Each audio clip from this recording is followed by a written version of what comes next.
नमस्कार बच्चों, आज हम इस वीडियो के अंदर क्लास 9th की जो बिहाइव पुस्तक है उसका जो दूसरा लेसन है साउंड ऑफ म्यूजिक यानी संगीत की ध्वनि, आज हम उससे लेने जा रहे हैं। उसका वर्ड और मीनिंग के साथ साथ हिंदी में ट्रांसलेशन तथा जो पार्ट 1 है उसके 5 पॉइंट्स लेने जा रहे हैं। तो आइए आज इस वीडियो की शुरुआत करते हैं तथा ये वीडियो आप ज़रूर लाइक करें, कमेंट करें, साथ ही साथ इसको सब्सक्राइब करें और इस वीडियो को अंत तक जरूर देखिएगा। वीडियो को बनाने में बड़ी मेहनत लगती है, इसलिए आप इस वीडियो को अंत तक जरूर देखिएगा। तो आइए चले करें शुरुआत पार्ट की। Let's start the sound of music part 1।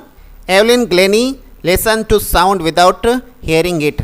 Evelyn Glennie ये स्कॉटलैंड के एक ग्रामीण क्षेत्र की युवती है जो बहरी है यानी सुनती नहीं है। इस लेसन के अंदर और भी करैक्टर है जिसमें इसाबेल ग्लेनी जो एल्विन ग्लेनी की माँ है, इसके साथ एक और नाम आएगा रॉन फ्रॉब्स जो एवलिन के स्कूल में ताल वाद्य यंत्र होता है उसके अध्यापक जी हैं, और एक नाम आएगा जेम्स ब्लेड्स जो बहुत ही योग्य ताल वादक है, और एक और नाम आएगा इसके अंदर एन रिचलिन, ये बिथामन फंड फॉर डेफ जो चिल्ड्रन एक संस्था है उस संस्था में से जुड़ी हुई एक महिला है। ये करेक्टर इस पार्ट के अंदर आएंगे। Before you read, God may have taken her hearing but he has given her back something extra ordinary. इसका हिंदी में ऐसे है कि भगवान यानी ईश्वर ने उससे जो सुनने की शक्ति है, स्वर्णेंद्रिया यानी कान से जो सुनती है, वो तो भगवान ने उसका छीन लिया, वो बैरी है, सुन नहीं सकती। लेकिन भगवान ने उसे एक चीज़ बहुत ही अद्वितीय, एक्स्ट्रा ऑर्डिनरी यानी अद्वितीय दी है। What we hear see feel, अर्थात जिस प्रकार हम कोई चीज़ को सुन सकते हैं वह उसको महसूस कर सकती है।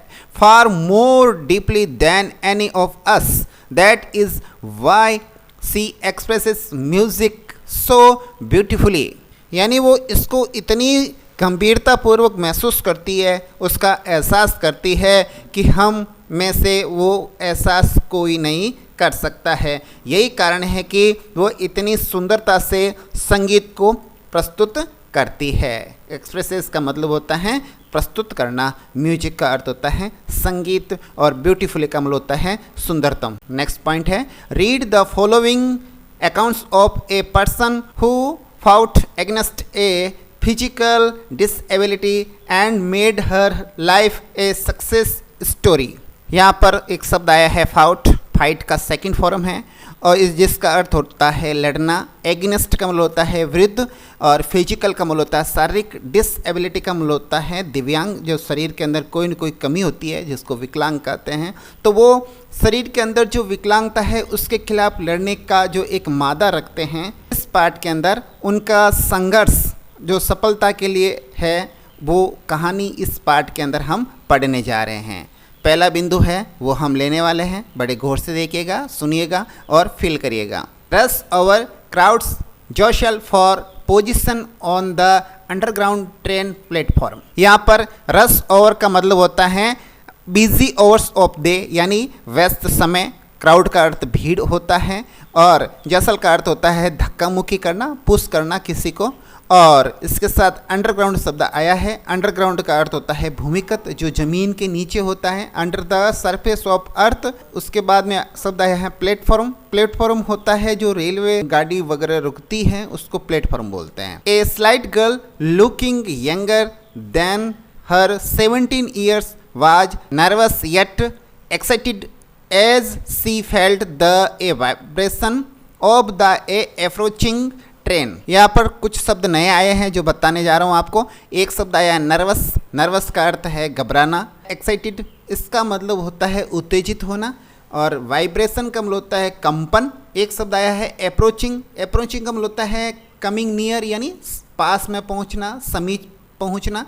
ट्रेन यानी रेलगाड़ी, हिंदी के अंदर जिसका अर्थ होता है लोपथगामिनी, अर्थात भूमिगत ट्रेन प्लेटफॉर्म पर व्यस्त भीड़ आगे स्थान प्राप्त करने के लिए एक दूसरे को क्या कर रहे थे, धक्का मुक्की कर रहे थे। एक 17 साल की छोटी सी बच्ची होती है, वो प्लेटफॉर्म पर एक छोटी सी दुबली पतली लड़की घबराई हुई खड़ी होती है, और वहाँ से समीप ही एक ट्रेन का जो प्लेटफॉर्म होता है वहाँ पर कंपन सी होती है, कंपन सी महसूस होती है, तो उस लड़की को भी उत्तेजना हो जाती है, यानी वो सुन नहीं सकती लेकिन उस कंपन से वो महसूस कर लेती है। आगे पढ़ते हैं। It was her first day at the a prestigious Royal Academy of Music in London and daunting enough for any teenager fresh from a Scottish farm.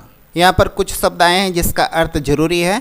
Prestigious का मतलब होता है रेस्पेक्टेबल यानी प्रतिष्ठित या सम्मानित। एक शब्द आया है डेंटिंग, इसका मतलब होता है फ्राइटन यानी भयभीत होना, डरना।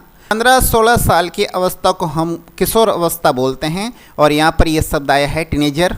और उसके अलावा यहाँ शब्द आया एनफ, इसका मतलब होता है पर्याप्त, और फ्रेश का मतलब ताज़ा। यहाँ पर जो स्कॉटिश शब्द आया है वो स्कॉटलैंड देश के लिए आया है। But the aspiring musician faced a bigger challenge than the most, she was a profoundly deaf. Aspiring का मतलब होता है संगीत के क्षेत्र में आगे बढ़ना, यह शब्द और आया है म्यूजिशियन यानी संगीत। फेस्ट का मतलब होता है सामना करना, और बिगर का मतलब होता है बड़ा। चैलेंज का मतलब होता है चुनौती, और प्रोफाउंडली का अर्थ होता है गंभीर रूप से, और डीप का मतलब होता है बहरा या जो सुन नहीं सकते हैं। इसको हिंदी के अंदर बधिर भी बोलते हैं। यहाँ पर एक लंदन की प्रतिष्ठित रॉयल एकेडमी ऑफ म्यूजिक के लिए उसका पहला दिन था, और वो स्कॉटलैंड के ग्रामीण परिवेश से हाल ही में ये किशोरी यहाँ पर आई हुई थी जो बड़ी भयभीत रूप से खड़ी थी, किंतु ये बड़ी ही महत्वाकांक्षी थी और संगीतकार अधिकांश लोगों को की अपेक्षा कई बड़ी चुनौती का सामना कर रही थी। क्यों? कारण ये था कि वो पूर्ण रूप से बहरी थी। Evelyn Glennie's loss her hearing had been a gradual का मतलब होता है धीरे धीरे, हियरिंग का मतलब होता है सुनाई देना, और लॉस का मतलब होता है खो देना। तो एल्विन ग्लेनी ने अपनी जो श्रवण शक्ति थी वो धीरे धीरे उसने खो दी थी बचपन के अंदर। Her mother remembers noticing something was wrong when the 8-year-old Evelyn was waiting to play the piano. यानी एल्विन ग्लेनी की मदर को जब ये 8 वर्ष की थी तभी उसने ये देख लिया कि उसकी बच्ची को कुछ न कुछ सुनाई देने में गड़बड़ सा है। वो 8 साल की बच्ची जब पियानो की आवाज़ को सुन नहीं पा रही थी। They called her name and C didn't move. उन्होंने उसका नाम पुकारा लेकिन वो इधर उधर हिली डुली नहीं। I suddenly realise she hadn't hear. उसकी माँ कह रही है कि मैंने अचानक महसूस किया कि ऐसा मेरे को महसूस हुआ कि उसने सुना ही नहीं था। से इसाबेल ग्लेनी, ये इसाबेल ग्लेनी उसकी मदर का नाम है। For a quite while Evelyn manage to conceal her uh growing deafness from friends and teachers. यानी काफ़ी समय तक तो एल्विन अपने मित्रों और अपने अध्यापक जी से इस चीज़ को छुपाने का प्रयास करती रही। डेफनेस यानी बहरापन, और एक शब्द आया है कॉन्सिल का अर्थ होता है छिपाना, हाइड। इस प्रकार वो काफ़ी समय तक तो इस चीज़ को छुपाने में सफल भी रह गई। But by the time she was 11, जब वो 11 साल की थी, her marks had a deteriorated and her headmistress urged her parents to take her to a specialist. यानी वो जब 11 साल की थी तो उसके जो अंक है वो आना कम हो गए। मार्क्स का मतलब होता है अंक, और डिटेरेटेड का मतलब होता है बिगड़ जाना या कम पड़ जाना। जो उसके अंक आ रहे थे वो कम आए। हर हेडमिस्ट्रेस का मतलब होता है कहना या आग्रह करना। माता पिता को अर्ज किया, उसके माता पिता को कहा कि इसको कई स्पेशलिस्ट के पास ले जाए। It was then discovered that her hearing was uh severely impaired as a result of a gradual nerve damage. अर्थात तब जाके उसके माता पिता को पता चला, डिस्कवर्ड यानी पता चलना, हियरिंग यानी उसकी जो श्रवण शक्ति है वाज ए सेवरली इम्पेयर्ड यानी बिल्कुल वो खराब हो चुकी थी। ग्रेजुअल का मतलब होता है धीरे धीरे, और नर्व का मतलब होता है स्नायु तंत्र, मस्तिष्क वगैरह। डैमेज यानी खराब हो जाना। They were a advised that she should be a fitted with the hearing aids and sent to a school for the deaf. Fitted का मतलब होता है व्यवस्थित कर देना, और हियरिंग एड्स का मतलब होता है श्रवण तंत्र। स्कूल में उसको सलाह दी गई कि इसको ऐसी स्कूल में भर्ती करवाया जाए जहाँ पर उसको विशेष प्रकार के अध्यापक जी उसको पढ़ाए। उसके कानों के अंदर इस प्रकार के जो हियरिंग एड्स है, श्रवण तंत्र हियरिंग एड्स होते हैं, कानों में सुनने के लिए एक मशीन होती है, वो फिट कर दी जाएगी और वो आसानी से किसी चीज़ को सुन पाएगी। ये बातें जब उसने सुनी तो एवरीथिंग सडनली लुक्ड ब्लैक से एल्विन को ये सब चीज़ें अब खराब लगने लगी। लुक्ड ब्लैक का मतलब होता है निराश हो जाना, निराश लगना। अगला बिंदु है 3 number, but Evelyn was not going to give up.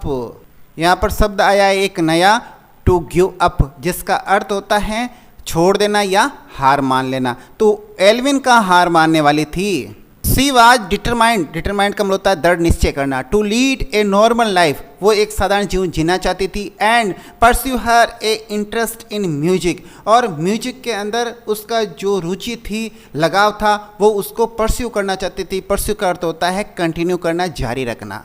One day she notice a girl playing a xylophone, एक दिन उसका ध्यान एक ऐसी लड़की पर गया जो जाइलोफोन बजा रही थी। And decided that she wanted to play it, और वो भी चाहती थी कि वो इसको बजाएगी।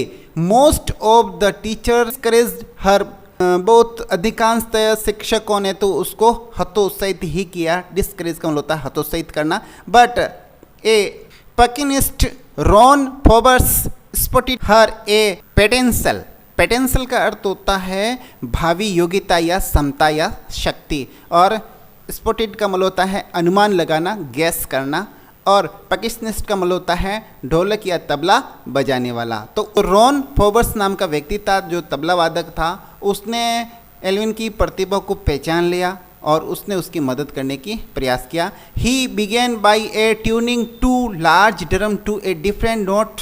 यहाँ पर बिगेन का अर्थ होता है शुरू करना, ट्यूनिंग का मतलब होता है धुन बजाना, टू लार्ज यानी 2 बड़े, और ड्रम्स का मतलब होता है ढोल, टू डिफरेंट नोट्स जो अलग अलग स्वर निकालते हैं, ध्वनि निकालते हैं, नोट्स यानी उनको बजाना। तो वो इस प्रकार के ड्रम्स के अलग अलग ध्वनि को बजाकर उसको शुरुआत की। Don't listen through your year he would say, वो कहता था कि इसको आप कानों से मत सुनिए। Try to sense it some other way, इसको अलग तरीके से महसूस करिए। सेज एल्विन, और एल्विन कहती थी suddenly I realised I could feel the higher drums from the A waist up and the lower one from the A waist down. Evelyn कहती है कि अचानक, सडनली है ना, अचानक, आई रियलाइज यानी मैंने महसूस किया, I could feel the higher drum जो बड़ा ड्रम था, from the A waist up कमर की ऊंचाई से ऊपर मैंने ये इसको कंपन को महसूस किया। एंड द लोअर जो छोटे वाला था, फ्रॉम द वेस्ट डाउन, और उसको मैंने कमर से नीचे की तरफ उसके कंपन को, उसकी ध्वनि को महसूस किया। फोबर्स रिपीटेड द एक्सरसाइज, और फोबर्स इस प्रकार की जो एक्सरसाइज थी, अभ्यास था, उसको रिपीटेड करता था, बार बार उसको रिपीट करता था, पुनः अभ्यास करवाता था। And soon Evelyn discovered that she could sense certain notes in uh different parts of her body. धीरे धीरे एल्विन को इतना अभ्यास हो गया कि वो अपने शरीर के विभिन्न पार्ट से, अपने शरीर के विभिन्न अंगों से, वो जितने भी अलग अलग तरह के नोट्स थे, स्वर थे, उसको सुन लेती थी, महसूस कर लेती थी। I had learn to open my mind and body to sound and uh vibration. अर्थात एल्विन का कहना है कि वो इस प्रकार इन कंपन, इन ध्वनि को अपने शरीर से और उसके साउंड और उसके वाइब्रेशन यानी उसके कंपन को सुनना, महसूस कर लिया, उसको पहचानना शुरू कर लिया। The rest was a Seer determination and hard work. Determination का मतलब होता है दृढ़ संकल्प, और हार्ड वर्क का मतलब होता है कठोर मेहनत, कठोर परिश्रम करना। और एक शब्द और आया है, वो है शियर। शियर का मतलब होता है ओनली, केवल, अकेला। कठोर अभ्यास से इस प्रकार वो संगीत को सीखने का अभ्यास कर रही थी। कहता है ना, करत करत अभ्यास के जड़ मत हो सुजान, जरसरी अब जाते सिलपत परत निशान। इस प्रकार अगर कोई आदमी बार बार किसी चीज़ का अभ्यास करे तो वह किसी भी चीज़ में महारत हासिल कर सकता है, एक्सपर्ट बन सकता है। चलिए आगे बढ़ते हैं। चौथा जो बिंदु है वो है she never looked back from that point onwards she the United Kingdom with a youth orchestra and by the a time she was 16। यहाँ पर एक शब्द आया है लुक्ड बैक, यानी पीछे मुड़कर देखना। तो she never looked back from the that point onward, यानी उसके बाद वो कभी पीछे मुड़कर नहीं देख। सी टूर का मतलब होता है भ्रमण करना, कहीं विदेश की यात्रा करना। यूनाइटेड किंगडम या जो इंग्लैंड है उसका नाम यूनाइटेड किंगडम है। विथ ए यूथ ऑर्केस्ट्रा, जो ऑर्केस्ट्रा का मतलब होता है वाद्य यंत्रों के साथ जो ध्वनि निकाली जाती है, पूरी टीम होती है, उसको ऑर्केस्ट्रा बोलते हैं। जब वो 16 साल की थी तो वो इस ऑर्केस्ट्रा टीम के साथ लंदन यात्रा पर, यानी यूनाइटेड किंगडम मतलब इंग्लैंड की यात्रा पर गई। She had decided to make music her life, और उसने संगीत को ही अपना लाइफ, अपना जीवन बनाने का दृढ़ निश्चय कर लिया। डिसाइडेड का मतलब होता है निश्चय कर लेना, म्यूजिक यानी संगीत, लाइफ यानी जीवन। She auditioned for the Royal Academy of Music and scored one of the highest mark in the history of the academy। Academy एक संस्था होती है। ऑडिशन का मतलब होता है ध्वनि परीक्षण, यानी आप संगीत के क्षेत्र में जाना चाहते हो तो आपका ऑडिशन लिया जाता है, आपकी जो संगीत की क्षमता है उसको पहचाना जाता है, आपकी जो आवाज़ है उसको देखा जाता है कि ये वाकई में गाने लायक है या नहीं। तो ये एक तरह का ऑडिशन होता है फॉर द रॉयल एकेडमी। एक रॉयल एकेडमी नाम की संस्था थी इंग्लैंड के अंदर, म्यूजिक के क्षेत्र में बहुत बड़ी कंपनी थी, उसके अंदर उसने ऑडिशन दिया और उसके अंदर इतने अच्छे अंक प्राप्त किए जो उसके इतिहास के अंदर, उस एकेडमी के इतिहास में कभी किसी ने इतने हाईएस्ट अंक प्राप्त नहीं किए। She gradually moved from a orchestral work to solo performance। Solo मतलब एकल होता है और परफॉर्मेंस का मतलब होता है प्रदर्शन, एकल प्रदर्शन। ये संगीत के क्षेत्र में ऐसा होता है, एकल गायन, युगल गायन और सामूहिक गायन। इस प्रकार जैसे एक व्यक्ति गाता है तो उसको एकल गायन कहते हैं, अगर दो मिलकर गाते हैं तो उसको युगल बोलते हैं, और 4-5 मिलकर कोई संगीत गाते हैं तो उसको सामूहिक गायन बोलते हैं। तो इस प्रकार वो सोलो परफॉर्मेंस की तरफ आगे बढ़ी, और at the end of her 3-year course, उसका जो 3 साल का कोर्स था उसके समाप्त होने तक, she had capture most of the top awards, उसको बहुत सारे अच्छे पुरस्कार, अवार्ड्स का मतलब होता है पुरस्कार, कैप्चर का मतलब होता है प्राप्त कर लेना, अधिकतर जो बड़े पुरस्कार थे वो उसने 3 साल के कोर्स के अंदर ही प्राप्त कर लिए थे। अब 5वां बिंदु, and for all this Evelyn wants except any hints of a heroic achievement. Achievement का मतलब होता है उपलब्धि। इतना सब कुछ हो जाने के बाद भी एल्विन को किसी प्रकार का कोई ऐसा नहीं था दिल पे कि मैंने कोई बहुत बड़ी उपलब्धि प्राप्त कर ली थी, और भी आगे वो बढ़ना चाहती थी। अगर वो ऐसा मान ले कि मैंने बहुत प्राप्त कर लिया है तो उसका वहीं फुल स्टॉप हो जाता है। ज़िंदगी में आदमी को आगे बढ़ना है तो हमेशा सीखते रहे, ज़िंदगी भर आदमी सीखता रहता है। तो ये एल्विन से हमें सीख मिलती है। If you work hard and new where you are going you will get there।